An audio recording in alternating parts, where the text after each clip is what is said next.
जय श्री गणेश। नमस्कार दोस्तों, स्वागत है आप सभी का हमारे YouTube चैनल पर।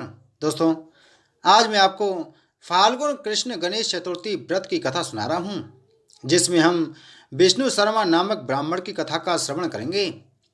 पार्वती जी पूछती हैं कि हे गजानन, फाल्गुन कृष्ण चतुर्थी को गणेश जी की पूजा कैसे करनी चाहिए? इस महीने में किस नाम से पूजा होती है और आहार में क्या ग्रहण करना चाहिए? गणेश जी ने कहा कि हे माता, फाल्गुन चतुर्थी को हैरम नाम से गणेश जी की पूजा करनी चाहिए। पूजा का विधान पूर्वोक्त रूप से है। इस दिन खीर में कनेर के फूल मिलाकर तुलावास की लकड़ी से हवन करना चाहिए। विद्वानों का मत है कि आहार में घी और चीनी लें। इससे संबंधित एक पूर्व काल का इतिहास सुनाता हूँ। युधिष्ठिर के प्रश्न के उत्तर में जैसा श्री कृष्ण जी ने कहा था, उसे मैं सुनाता हूँ। श्री कृष्ण जी ने कहा कि प्राचीन काल में यौवनाश्व नामक एक राजा हुए थे। वे धर्मात्मा, उदार दाता, देवताओं एवं ब्राह्मणों का पूजक था। उस राजा के राज्य में विष्णु शर्मा नामक एक तपस्वी ब्राह्मण रहते थे। वे वेद वेदता एवं धर्म शास्त्रज्ञ थे। उनके 7 पुत्र हुए, जो सभी धन धान्य से समृद्ध थे, परंतु पारस्परिक कलह के कारण सब अलग होकर रहने लगे। विष्णु शर्मा प्रत्येक पुत्र के घर में क्रमश एक एक दिन भोजन करते थे। बहुत दिन बीतने के बाद वे बूढ़े होकर कमजोर हो गए। वृद्धता के कारण उनकी सभी बहुएं अनादर करने लगीं। वे तिरस्कृत होकर रोते रहते थे। एक समय की बात है कि विष्णु शर्मा गणेश चतुर्थी व्रत रहकर अपनी बड़ी पुत्र वधू के घर गए। उस ब्राह्मण ने कहा कि हे बहुरानी, आज गणेश जी का व्रत है, तुम पूजन की सामग्री जुटा दो। गणेश जी प्रसन्न होकर प्रचुर धन देंगे। अपने ससुर की बात सुनकर बहू कर्कश स्वर में बोली, हे दादाजी, मुझे घर के कामों से ही फुर्सत नहीं है, फिर उन झमेलों में पड़ने का कहाँ अवकाश है। हे ससुर जी, आप हमेशा ही कोई ना कोई नाटक रचते हैं। आज गणेश जी का बहाना लेकर आप पहुँचे। मैं गणेश व्रत नहीं जानती हूँ और ना गणेश जी को ही आप यहाँ से खिसकिए। इस प्रकार बहू की झगड़ी सुनकर वह 6 बहू के घर बारी बारी से गए, परंतु सभी ने वैसी ही बात कही। सभी जगहों से अपमानित होकर वह कृषकाय ब्राह्मण बहुत ही दुखी हुआ। इसके बाद वह छोटी बहू के घर जाकर बैठ गया।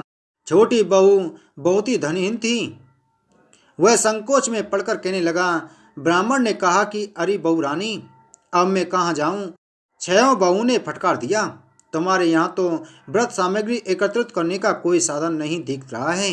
मैं स्वयं बहुत वृद्ध हूँ।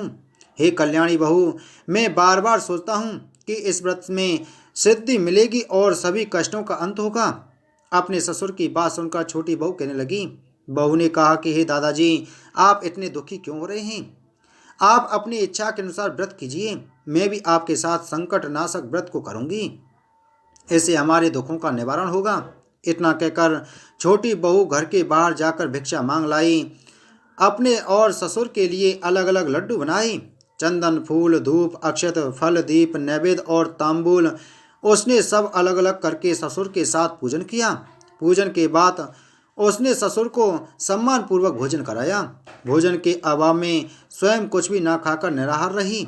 हे देवी, अर्धरात्रि के बाद उसके ससुर विष्णु शर्मा को कैदस्त होने लगे, जिससे उसके दोनों पैरों पर छींटे पड़ गई। उसने ससुर के पैर धुलाकर शरीर पहुंचा। वह शोक करने लगी कि मुझे हतभाग्नि के कारण आपकी ऐसी दशा क्यों हुई। हे दादाजी, रात को अब मैं कहाँ जाऊं? मुझे आप कोई उपाय बतलाइए।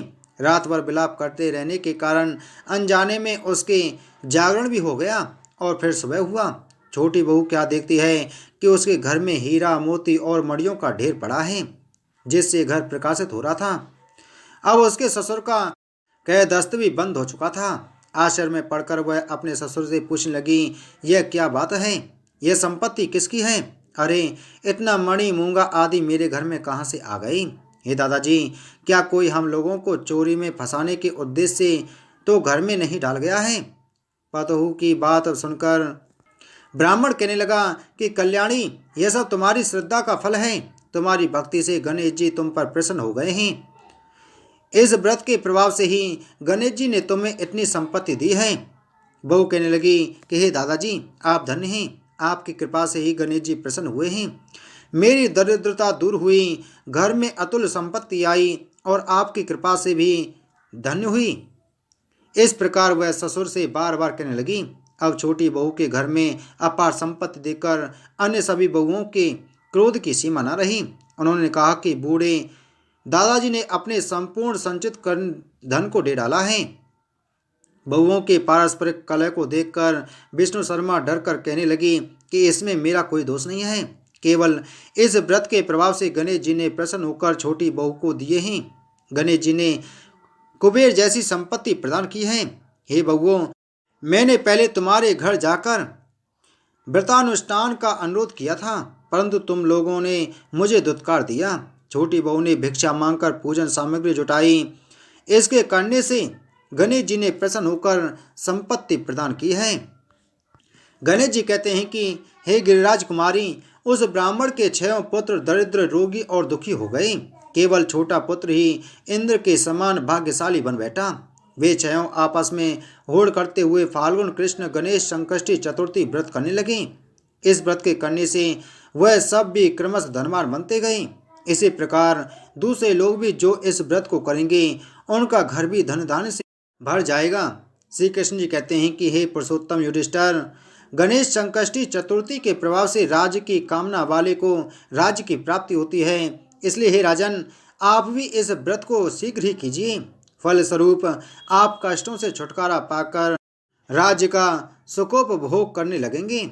श्री कृष्ण जी के मुख से इस कथा को सुनकर युधिष्ठिर बहुत प्रसन्न हुए और व्रत करके गणेश जी की कृपा से अखंड राज्य के अधिकारी हुए। बोल गणेश भगवान की जय। बोल श्री कृष्ण भगवान की जय।